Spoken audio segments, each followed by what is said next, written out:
cikimarigicĩirie nĩ Itanyitwo ikorwo ikigunika na ũrĩmi wa kĩrĩu kugerera kana na nĩ thutha wa thirikari ya bũrũri wa Israel gũkorwo ĩkĩambĩka tabarĩra na makĩria mũgũnda wa eka 8 wĩkaine ta Donbosco Kaunti-ini ya Embu. Mũrũgamĩrĩri wa tabarĩra ĩyo ya Donbosco wĩkaine ta Joseph Mumanyi nĩ oigĩte atĩ mũbango ũyũ nĩ gũteithia arĩmi na njĩra nene na makĩria harĩ gũthoma ciĩgiĩ ũrĩmi wa kĩrĩu oro ũndũ ũmwe na kũhĩmbĩria itemi-inĩ rĩa kũhũrana na ng'aragu ĩrĩa ĩkoretwo ĩkĩgomera matũũra matiganĩte bũrũri-inĩ wa Kenya.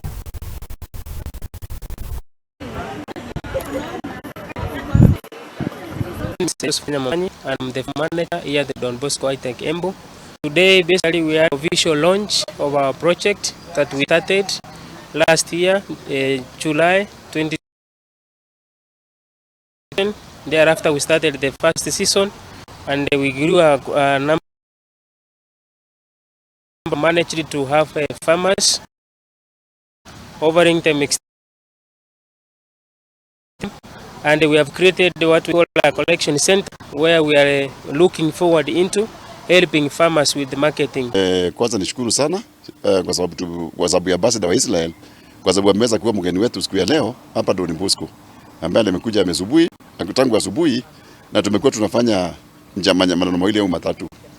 Jambo la kwanza tumefanya siku ya leo, tumeweza kutembelea shamba hapa Donbosco ambayo imekuwa funded na Israel, government of Israel, kupitia mkataba ama MOU ambayo tuliweka mwaka ya 2021.